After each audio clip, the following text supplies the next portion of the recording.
Hi, my name is Charles Feltman. And my name is Edgar, and we're here for another amazing episode of Trust on Purpose. I'm quite excited today, and I will say that it's because of who's here, not because of the coffee I've had today.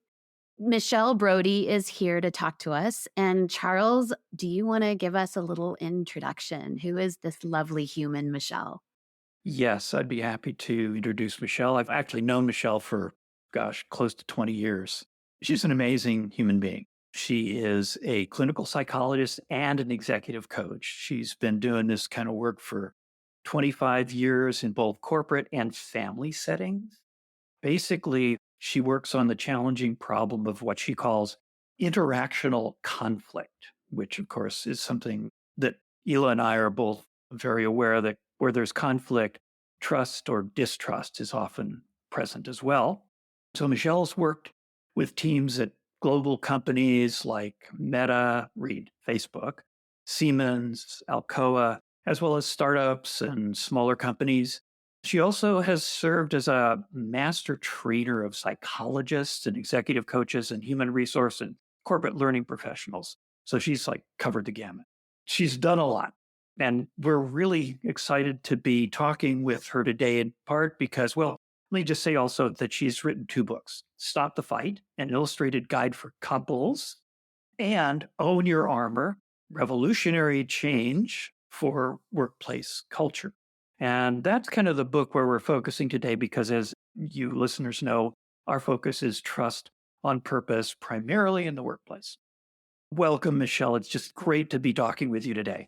Thank you so much to both of you. Are you kicking? No, I'll kick off. I have the question that's like burning in my head. So, Michelle, I have read your book, and I was really curious about where this book came from. Why was this something that was so important for you to write about and share with the world? So, Own Your Armor is a book about what happens. How do you try to solve the difficult dynamics at work? And I think so many of us deal with that in our workplaces where there's something that's kind of under the table, complicated amongst the people. It interferes with the work. And it's the kind of thing that you bring in an executive coach to try to help you with. So I'm often that coach that's brought in to help unknot whatever knot is happening between the people who are trying to work together. I do what most coaches in that situation would do is you talk to each person on the team, you get a sense of what's going on, and then you help them change. And I find that the most important thing to trying to change the culture is a mindset change that has to happen first. And it's like a change about how do we understand what's happening on this team? Most people, when you ask them what's happening on this team, will point out the difficult people. Well, we've got this difficult leader, we've got this difficult person on the team, we've got this difficult. And we're under a lot of pressure and it's not working. And I want to change their mindset from there are difficult people here to there's some kind of complicated dynamic here that we are all somehow managing to enact together. And so if you just say that to people, they're like, okay, no, I don't think so. I think it's actually there are some difficult people on the team. Yeah. And I can point out who those are. Point. You, and you. Yeah. But if you take some time to help people understand, like, what's really going on in team dynamics, typically, it's usually some kind of complicated interaction between threats and armor. That's a long thesis to explain to people. And so the idea for the book is like, how can I make it super simple? Show you a bunch of pictures, give you a couple of simple ideas that explain how do team dynamics work. And after you read the book, you kind of say, yeah, there's more to this picture. And then we're a little bit more ready to do a team intervention that can actually change the dynamics. But that mindset shift from pointing out the difficult people to thinking about, ooh, there's dynamics here and what are they and how am I involved and how are other people involved and what's going on here, that takes some time. The book was an effort to, in like a graphic novel kind of way, make that quick. Like, here's a different way to think about teams.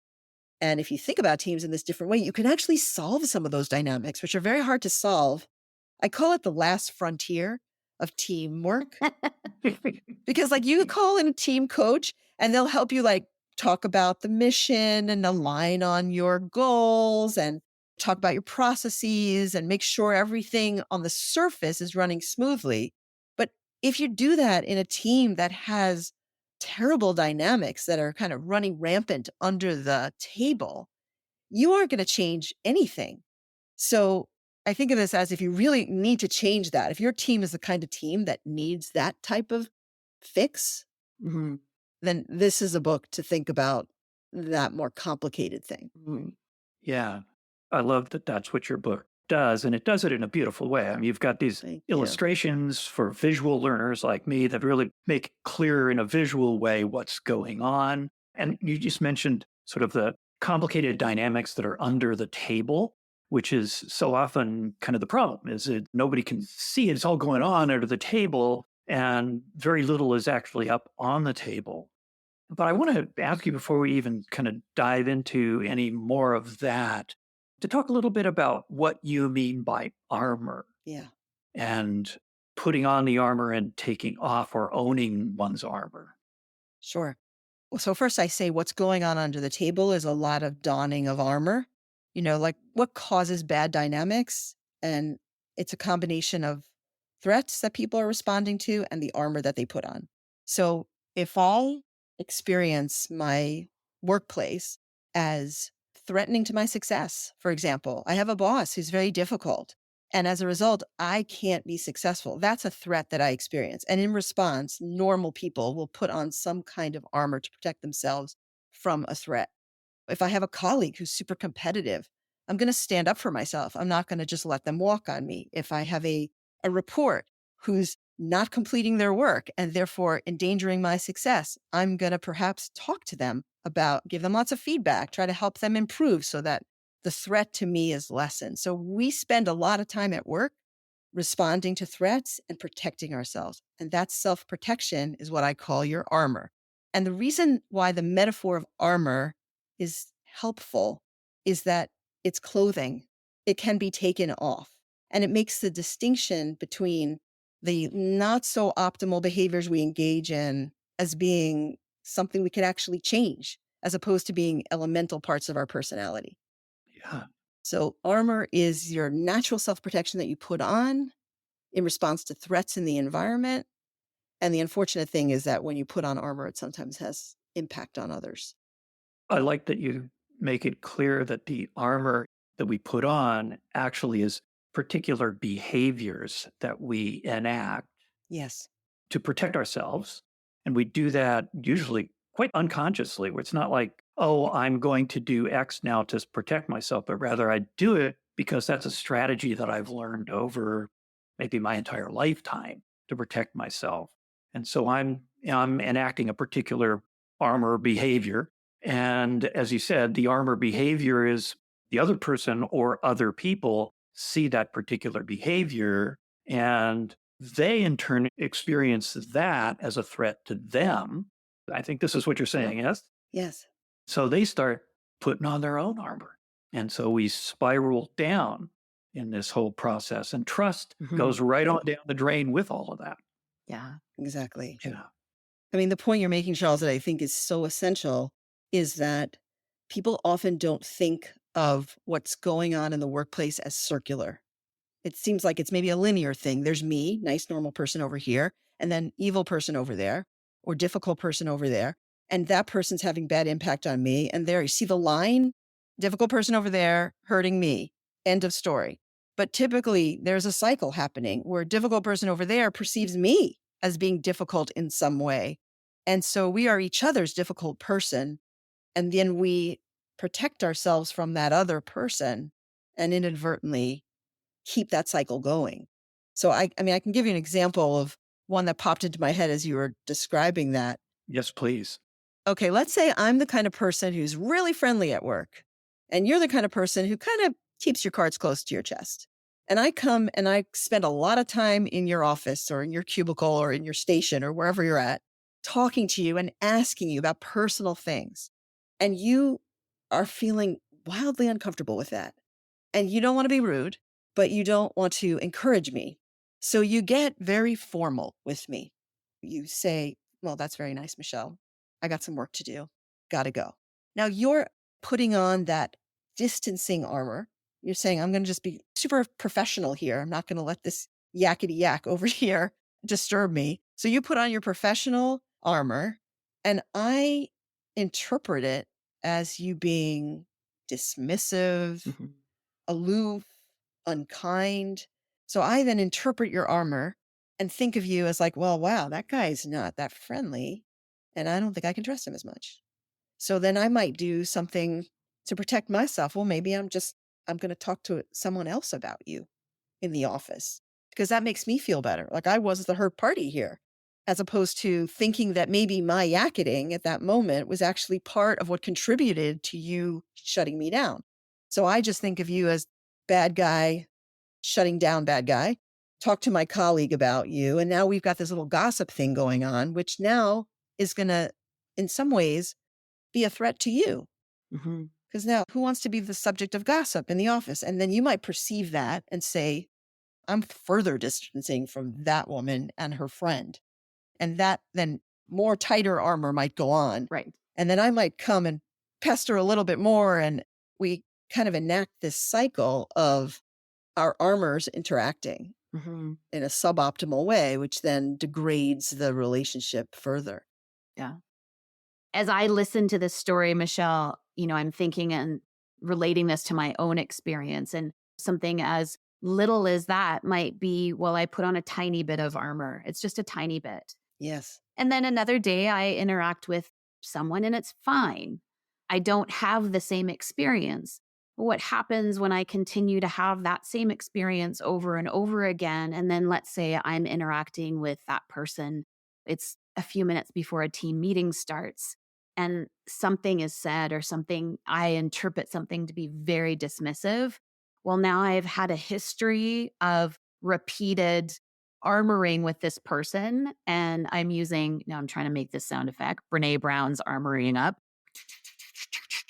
where it is not just a tiny little armor, it's a big one. Yeah. And I don't know how to recover from that. Like if this is me Right. normalizing our human experience and we all come with some experience and practices that help us unpack this. Many of the clients that we work with don't have this in their toolbox yet. So if I don't know how to jump in and respond or resolve, what I really loved about some of the things in your book, really like owning our own armor and realizing the impact it has on others. Yes. I want to ask you a particular question. When you are working with teams, what happens when you get them or you invite them to really look at their own behaviors and how they're impacting others? Because again, I don't think that that's something we typically do. We sit in I'm a good person. I didn't do anything wrong. It's all you. I think what you're raising is the elemental point of this, which is we recognize we get armored up. The thing we don't know how to do is how do we get unarmored, right? How do we Yeah. take it off? And I think that if you think about how difficult it is to take your armor off, if you're interacting with one person who's difficult to you, or you're on a team where it's very threatening an environment, no one's going to take their armor off. No one's going to be vulnerable. They have good reason to have the armor on. And so that's what brings us to the dilemma of, okay, so now we have a totally armored team. Everyone's doing their different things that are armored. And so that's the challenge that I'm really pointing to here. How do you get people to take the armor off? Mhm. Because everything points them in the direction of keeping it on. So you asked about a team. So let's say I'm asked to work with a very armored team. One, the leader is feeling like everyone's pointing at her saying, not a good leader. You have someone else on the team who feels like they could be performing so much better if only someone else on the team was pulling their weight. I'm not looking good because I'm in sales and the product is no good. And if only the product people could get their stuff in line, then I could make more sales.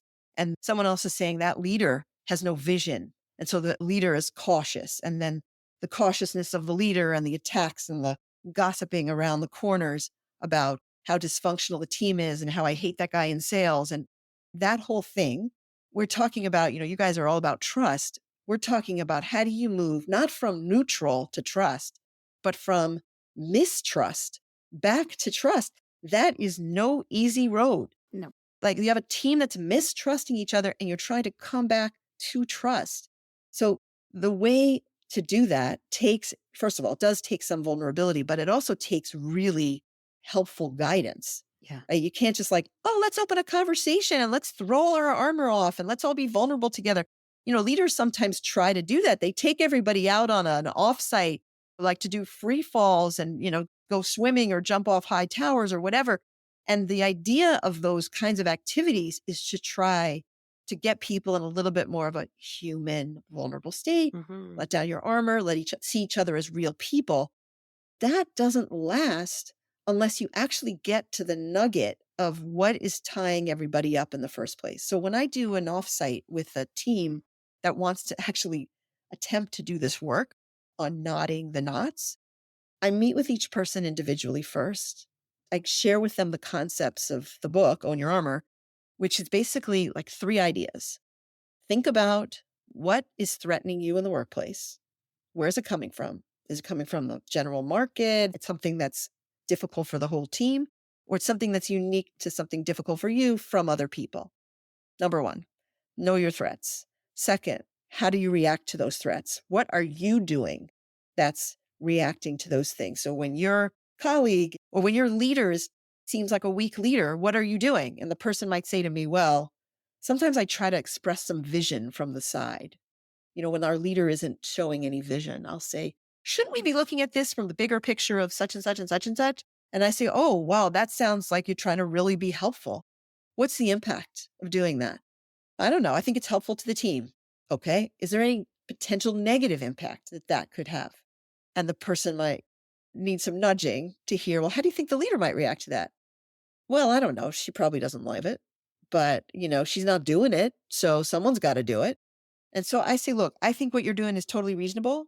You're trying to help the leader. You're doing it in this public way where you're saying, hello, everybody. I'm showing vision. Leader isn't. What do you think the impact of that might be? It might be a little bit of a threat to the leader. Well, I suppose that could be. When I meet with the leader and I say, how do you react to the team? And she might be saying something like, I think the team is like everybody out for themselves. Everyone's doing their own thing. And it's very hard for me to lead them because they really don't respond to my leadership. Okay, so that's threatening. You feel your authority's undermined.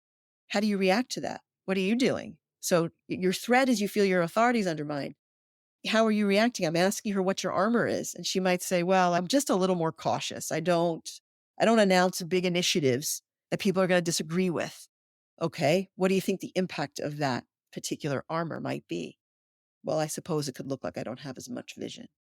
And I try to help each person on the team recognize that they are contributing to this, like they're experiencing reasonable threats, but they're armoring up in response, which is normal and self-protective and great, but it has inadvertent impact on the dynamics of the team.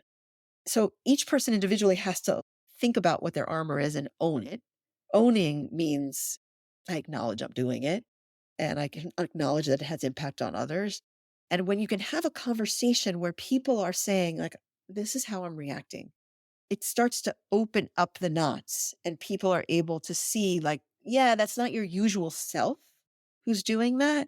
It's just you're in an armored state because of the threats that you're facing.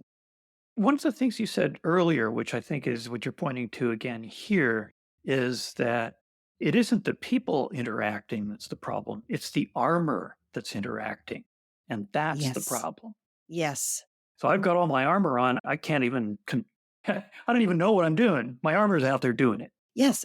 as opposed to making choices myself. Exactly. I think that's like such an important part of this is that if we can all agree that every one of us has 2 states of being. One is our regular, lovely, nice self, and the other is the way we get when we're armored. And I would say any one of us, we're all like really nice people, but when we're armored, we're not as nice. We're not as flexible. We're not as warm. We're not as productive, right? I think of it as like your evil twin. And your evil twin only comes out under threat. Otherwise, you're going to get my regular self. So when a team can actually acknowledge that it's the armor that's causing the bad dynamic, it allows people to return to their best selves and distinguish that less good behavior from who they elementally are. Yeah. And that makes it possible for everyone to feel more ease in owning it. It's not my personality to No. be overly cautious as a leader. It's I'm responding in this moment to threats that cause me to be more cautious. And if I can feel a little bit released from these threats, I'm going to go back to being my regular self. And you're going to go back to being your regular self. And that's what we all really need. Mhm. Yes. And that caution, for example, in your leader that you're talking about here, imaginary leader, is something that that person has practiced over probably much of their life, right? They practice, that's their way of responding to a threat of someone not respecting them as a leader. Well, I'll just become Yeah. more cautious. And again, that armor that they put on, the more cautiousness, provokes armor in other people. Yes. This is reminding me of, I'm not sure if you're familiar with this one, Michelle, the conscious leadership group and the above the line, below the line video. Have you ever seen that one? Yes. And so, what I'm listening is you're sharing these examples is that this is part of our normalized human experience, and that actually living 100% unarmored all the time isn't what life is about. Right. That rather, it's noticing when we are and making an intentional choice of actually, sometimes I might need to stay armored because the threat is Right. real, or I don't feel safe, or I don't trust. And here's why I'm assessing that way. Yes. I love really normalizing again our human experience is not that we're so woke and so amazing that we can be unarmored and vulnerable all the time. Rather, can we be more aware of when we are, what's causing it, and the choice we make after that to slow down, minimize, or potentially stop that cycle? Yes. Yeah. And even to say, okay, I don't trust this person in this situation right now. So I do need to protect myself to some degree, but I don't need to put on all of my armor. Mhm. I don't need to go full distrust. I can actually intentionally choose some behaviors that will protect me to some degree, sufficiently protect me, and still be able to work with the person or work on the team or not trigger other people on the team or whatever it is. But again, that conscious choice. Yeah, nice. Yeah. I think at the point when you detect that there's some growing mistrust between you and other team members, you're going to be armored. The other team members are going to be armored. And is someone going to feel enough of that space that you're describing, Charles, to be able to say, I'm noticing that we're growing in distrust here. I want to return to trust. And so, in order to do that, I got to look at my own behavior, own what's mine, own what I'm contributing to this, and open a space for people to explain what's going on for them too. Because think about the question you'd have to ask someone. I mean, it might look something like this. Hey, I think we're stuck in something. I think we're stuck in a bit of a rut here together. I'm noticing that every time I come to you to ask for a report, I get a little bit of stonewalling. And I'm wondering if there's something that I'm doing that might be causing you to not be your usual self. Like we used to have a very smooth kind of dialogue. And now something has gotten gummed up a little bit. And I noticed that you're responding to me in a certain way. And maybe I'm responding to you in a certain way. Do you see it also that maybe we're caught in something here? The person might stay quite armored and say, no, no, I don't see anything. I don't know what we're talking about. So everything's fine. That's just another sign of the armor. Mhm. You might ask again. And then at that point, they might say, well, yeah, I mean, you are basically pestering me Yeah. and not giving me any credit for what I'm doing. You're annoying today. Yeah. Right. So I have to be open to say, yep, my evil twin has been a bit pestering recently. That's been my armor. You have seen that because I've been feeling under threat about this or that. What's it been like for you? Well, I'm totally swamped and you don't recognize what's going on my end and you just keep asking. So Yeah. you create a conversation that has space for people to talk about what their threats are, how they're responding, how that's different than their usual self. And then there's a moment of, okay, so let's reset back to our best selves. But you have to catch it Mhm. as the mistrust is growing before that bigger, Right. heavier armor goes on. Yeah. I think it's like there's shield armor and then there's weapon armor. Yeah. Yeah. You like, Yeah. okay, I'm going to protect myself from this person with a bit of a shield. And now they're really annoying me. So now I'm going to go for them. Yeah. That's like more weapon Yeah. armor. So I got to Yeah. catch it while we're still in the shield phase. Yeah. There's a bit of sunscreen going on before it goes to, right? Yeah. Exactly. The scenario you just described too is so common when you have situations where one member of a group of people, like the boss of this group of people, moves on, takes another position, and one of that group is moved up into that new position. And Yeah. the old alliances and allegiances are broken. Mm. And so people become armored up around that with the new boss and even sometimes with each other. Yet that's a really common scenario that I see. So that's great to listen to you walk Yeah. through that Yeah. and talk about how that develops and can be unknotted. Yes. I mean, the threat in that situation that you're describing is, in one way or another, every person feels undervalued. So the people who did not get promoted feel undervalued. The person who is promoted and the former peers look at them like, what can you do? Why are you the one who got picked here? So they have a little bit of a threat of being undervalued. And what do they all do with that? Some people are going to go in the fight direction. When you feel a threat of undermining, you might go in the fight direction of like, look at me. Here's what I can do. I'm going to show you what I can do. And I will prove you wrong for undervaluing me. And other people are going to go into the direction of more of a flight response, which is like, oh, you're going to undervalue me? All right, well, let's see what kind of work you're going to get out of me. Yeah. There's a lot of different options of how we respond to that. But again, reasonable, normal, but has impact. Yeah.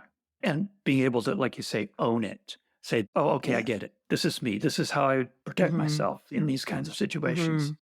I'm also wondering about the role of the leader in modeling the behavior.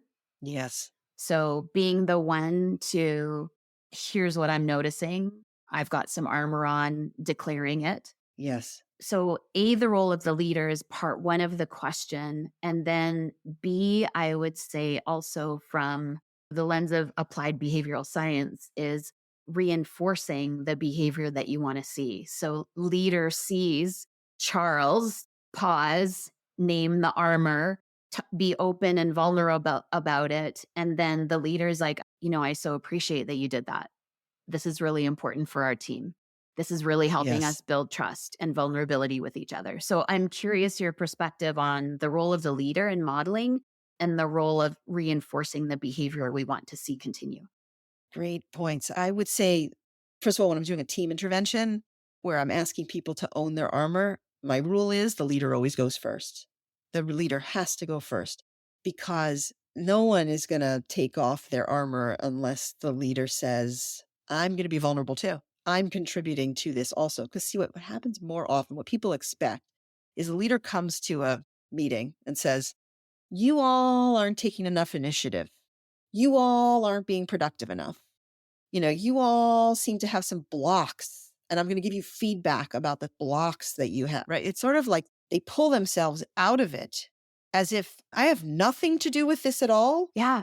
And you guys Yeah. are just, I don't know, have some crummy behavior that I need to comment about. Yeah. So when the leader does the opposite and says, I think I'm contributing to your lack of initiative, I want to know more about that. And then if they open that, team members can say things like, well, the fact is that you totally correct every single thing we start. So it actually makes more sense for us to wait until you've made the plan and not take initiative on it because you're going to change the whole thing anyway. And the leader will be like, oh, that's why you don't take initiative. Who Right. would if it's just an opportunity for me to tear it apart? Mm-hmm. So leaders have to show their vulnerability first. They almost have to give themselves feedback about it. If you want someone else to accept feedback about their performance, you have to be able to do that for yourself.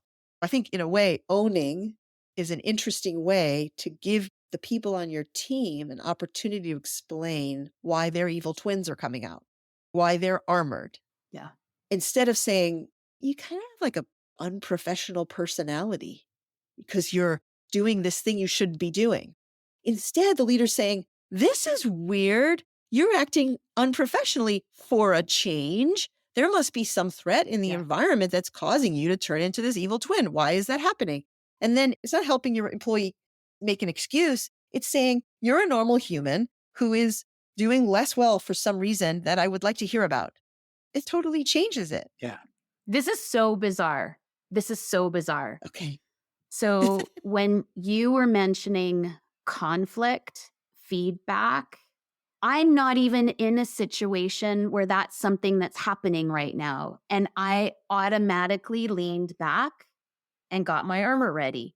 And I'm not even in I'm having a lovely conversation with you two. So I was like, oh my God, I noticed that. Amanda would be so proud of us.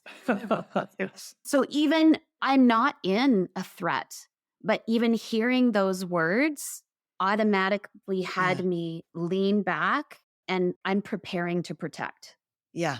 Did you ever hear that joke that says, what are the scariest words in the corporate world? Can I give you a little feedback? Oh, yes. Yeah. Which I take for code is I'm going to punch you in the gut and say something really unkind, right? Like you're Yes. unprofessional. I immediately would go, screw you. I am not. That's right. Yeah. No, thank you. I do not want any feedback from you right now. It's so fascinating. But if you understand actually that from a leader's perspective, they're trying to give feedback in order to help, coming from a good place, right? Exactly. But inevitably, it causes us to armor up Right. because adult to adult, feedback always feels like, well, who are you to judge me? Well, and that's part of the issue, of course, is you just experienced, Ela. We expect feedback to be a negative judgment of us, We do. not of our behavior or our capabilities, Yes. but of us as human beings. As a human being. Right. And that's why we put on armor. We don't put on armor Right. because we think people are in some way causing problems for us. It's because we feel like our core selves are being attacked. We Yes. have that way of looking. Yeah. This has been so incredibly interesting. Michelle, I feel like we need to continue this conversation. Yeah. This has been fascinating. You've got me chewing on so many things already. I'm going to rattle off a whole bunch of questions, but that's not the time or place. So why don't we close with asking one final question for you? Okay. Who gets to pick the one final question? Oh, I'm feeling really anxious now. Like, what's the no. question going to No, be? it'll be delicious. Do you want to pick it, Charles, or do you want me to do it? Well, I have a question. Okay, go for it. You also, I know, have great questions. So why don't you go ahead? And if there's time, I'll ask a question also. I think the question and what I'd love to hear from you is I'm sure many of our listeners would like to be able to pay more attention to when I'm armoring up. And so, what's even one small thing they can start to do to build the awareness of, oh, I'm armoring, whether it's a tiny bit of sunscreen or the full armor? What's something that they can start to do right away? I think you're absolutely right that it takes self-awareness. And so much of the time that we're thinking about people at work is focused on what other people are doing. So first to take that focus and bring it inside and to notice, a simple question is, when am I doing things that I think are out of character for myself? Hmm. So I actually had a conversation once with a leader where I was having just an individual conversation with him. And in the conversation, he was rattling off all of his accomplishments and how good he is at his job. And I said to him, I'm just curious. I'm just like your coach. I'm nobody important in the hierarchy of your company. I'm curious, why are you telling me all this? It seems like there's a purpose to it. Is this a thing you normally do, just kind of rattle off your accomplishments, or is this something that's a bit unusual for you? And he jumped on the opportunity when I called it unusual. And he said, it's the strangest thing. It is unusual for me. I'm actually a humble person. I'm a person who prides myself on being actually not self promoting. So you're right. It is weird. Why am I doing that in this conversation with my coach? And then I asked the further question, is it also happening at work? Yeah, I guess it is kind of happening at work. Well, there must be some good reason why it's happening for you at work. So being able to just self-identify, like, here's my regular self, Mm-hmm. and here is my less optimal self. And then to ask yourself the question, why might that less optimal self be happening? And that familiarizes you with, what are the threats that are happening around me? And then the hardest question, I think, is to ask yourself, okay, threats, got it. I react in this way, got it. What might be the not great impact of my armoring in that way on other people? That's like a real like heart searcher. It might be something that I'm doing, but I do think it takes just, looking at your own self and saying, when am I out of character? When am I performing at my best? And most people can identify when I was at that job, I was sailing. I felt valued. I was doing well. All was well. I felt included in the group. All was well. Somehow at this other job, it felt competitive. I felt diminished. I felt like I couldn't find my space. I felt like I was left out of the group. And then I wasn't quite myself. So even recognizing the difference is very helpful. And then applying that and being willing to apply it to other people. Yeah. Mm-hmm. Yeah. So I think, too, one of the things that in that looking at myself that I can do as a way of kind of registering that somehow I'm putting on some armor here is to really sense my body Yes. and sense when, okay, there's something different here. My body is reacting differently than it usually does. I'm tense, or a particular part of my body is kind of uncomfortable and in pain, or whatever it is. That is a signal. I know that really, for me, is an important piece of understanding. Okay, so then from there, I can go to what's going on. Am I armoring up? Do I feel threatened? Yes. What is the threat I'm feeling? Right. Oh, I love this.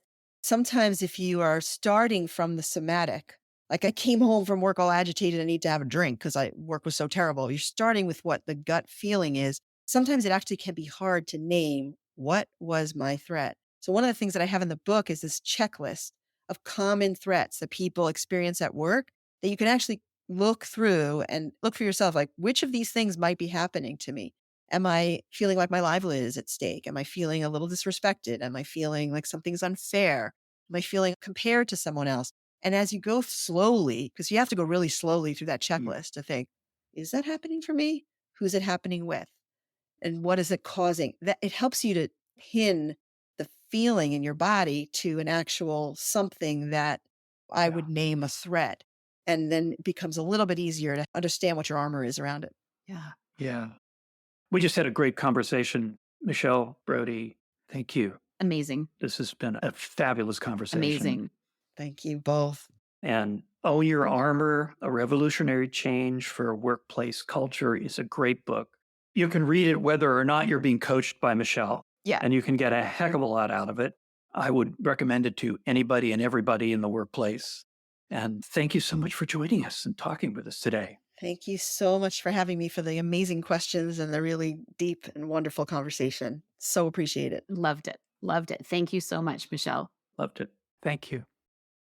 On behalf of both Charles and myself, we want to say a big thank you to our producer and sound editor, Chad Penner, Hillary Rideout of Inside Out Branding, who does our promotion, our amazing graphics, and marketing for us.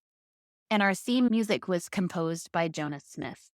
If you have any questions or comments for us about the podcast, if you have a trust-related situation that you'd like us to take up in one of our episodes, we'd love to hear from you at trust@trustonpurpose.org. And we'd also like to thank you, our listeners. Take care and keep building trust on purpose. Until next time.